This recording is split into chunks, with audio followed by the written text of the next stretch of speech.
కూడా కోరుకుంటూ జై హింద్, జై తెలుగుదేశం, జై జనసేన.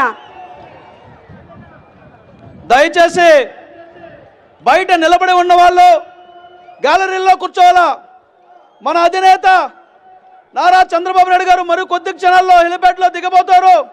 ఆయన వేదిక మీదకి రాగానే సభా కార్యక్రమం ప్రారంభమవుతుంది. కాబట్టి దయచేసి ఇంత ఓర్పుతో వచ్చిన మనమందరం లోపలికి వచ్చి కూర్చోకపోతే వచ్చి కూడా ఫలితం ఉండదు. అందరూ దయచేసి గ్యాలరీలో వచ్చి కూర్చోవాలి.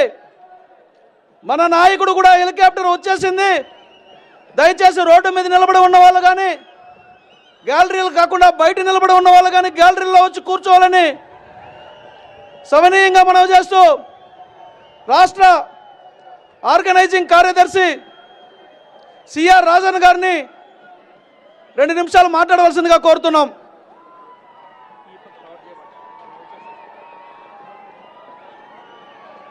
వేదికను అలంకరించిన పెద్దలు, అతిరథ మహారథులు, మురళి గారు,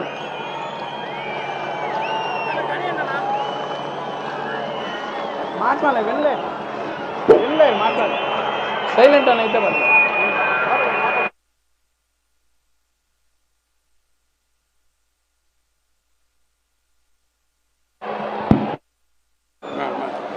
దయచేసి నిలబడి ఉన్న వాళ్ళందరూ గ్యాలరీలోకి రావాలి.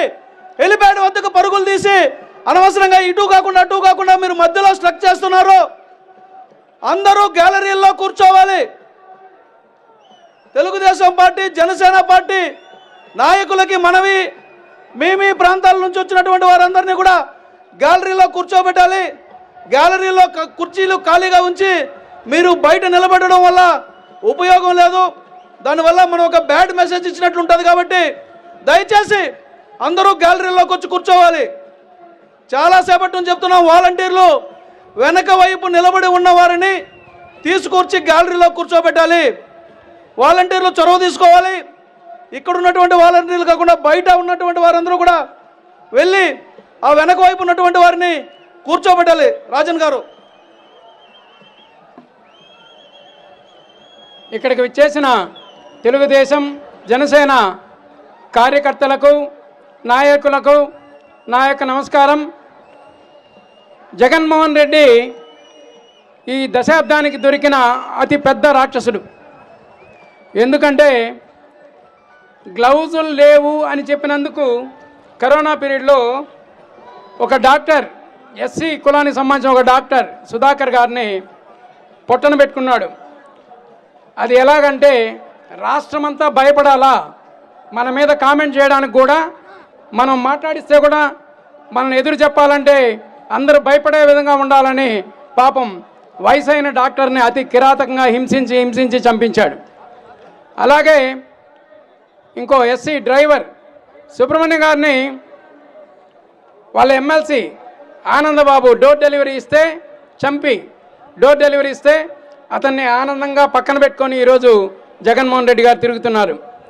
ఈయన 2014లో పాదయాత్ర చేసి ఓడిపోయినందువల్ల ప్రజల మీద, మన మీద కక్ష సాధించుకునే విధంగా ఏ సామాజిక వర్గాన్ని, ఏ సెట్ ఆఫ్ పీపుల్ని, ఎవరిని వదలకుండా అందరినీ హింసపెట్టాడు మొత్తానికి.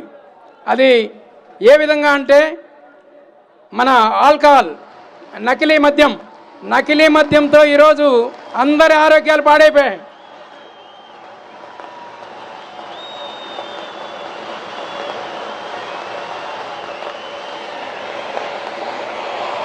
నకిలీ మద్యంతో అందరి ఆరోగ్యాలు కూడా పాడైపోయినాయి.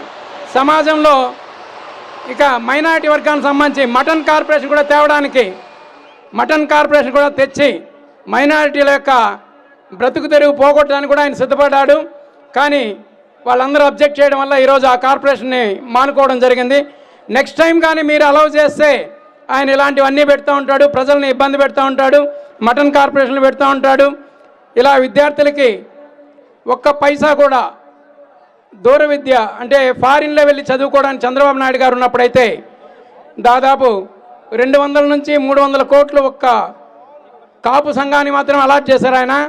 మిగిలిన వాళ్ళని కూడా అందరినీ కూడా ఎవరైతే ఎలిజిబిలిటీ ఉందో వాళ్ళందరూ కూడా ఫారిన్ వెళ్ళి చదువుకోవడానికి పూర్తిగా స్కాలర్షిప్ ఇవ్వడం జరిగింది.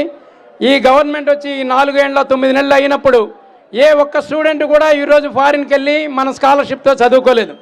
అంత దురదృష్టమైన పరిస్థితిలో ఈ రాష్ట్రం ఉంది. కాబట్టి ఏ ఒక్కరికి కూడా న్యాయం జరగకూడదు, అందరినీ దోచుకోవాలా. మద్యంలో దోచుకున్నారు, ఇసుకలో దోచుకున్నారు, ఖనిజాల్లో దోచుకున్నారు, ఇక మనుషుల అవయవాలను దోచుకోవడం ఒకటే మిగిలింది.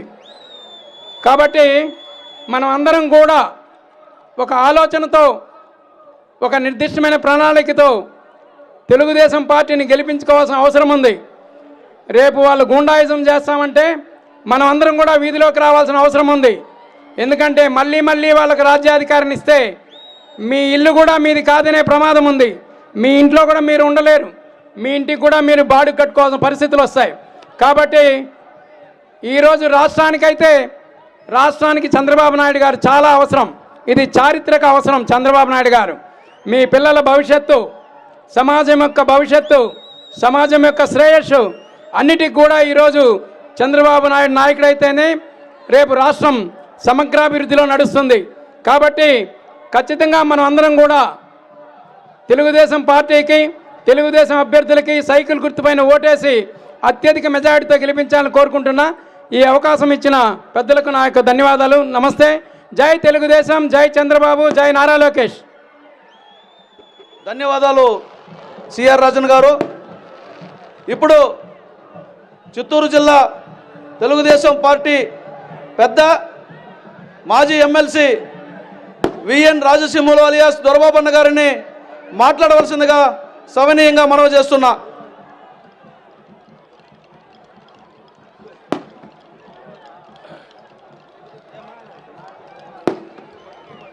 ఈరోజు ఈ సభాస్థలికి వచ్చేసిన చిత్తూరు పార్లమెంటు జనవాహినికి చేతులెత్తి నమస్కరిస్తున్నా.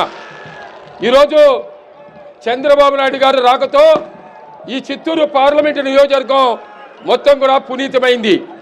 ఎందుకంటే అక్రమ కేసులు పెట్టి చంద్రబాబు నాయుడు గారిని 53 రోజులు మరి అనవసరంగా కచ్చగట్టి మరి కారాగారంలో నిర్బంధించడం జరిగింది. అది అయిన తర్వాత మొట్టమొదటిగా చిత్తూరు జిల్లాకి ఇచ్చేస్తా ఉంటే చిత్తూరు పార్లమెంటులో మరి జనవాహిని నీరాజనం పడుతున్నారు. ఇది ఈరోజు ఒకసారి ఆలోచిస్తే ఈ పెద్దిరెడ్డికి కానీ, ఈ సారాయి మంత్రికి, అబ్కారీ మంత్రికి కనువిప్పు కలగాల. అదేవిధంగా ఈరోజు ఒక డాన్స్ రాణి ఉంది రోజా. మీకు తెలుసు ఆమె ఎంత లంచాలు తీసుకుంటుందో మీకు తెలుసు. ఆ కార్యకర్తకు కూడా వాళ్ళ 17వ వార్డులో భువనేశ్వరి అనే మహిళ, ఎస్సీ మహిళ దగ్గర కూడా 70 లక్షలు తీసుకునింది. అంటే మీరు మరి మాకు సామెత ఉంది, ఆవు చేనులో మేస్తే దూడ గట్టులో మేస్తుందని. ఆ విధంగా ఈరోజు లంచాలకు మరి అవినీతి చక్రవర్తులుగా తయారయ్యారు ఈరోజు చిత్తూరు జిల్లాలో ఉండే మంత్రులంతా కూడా. ఈరోజు ఒకటే చెప్తున్నా, ఏ అవినీతి మంత్రులు మొన్న కొట్టకపోతుంది. ఒక మహాతల్లి నగిరిలో వారానికి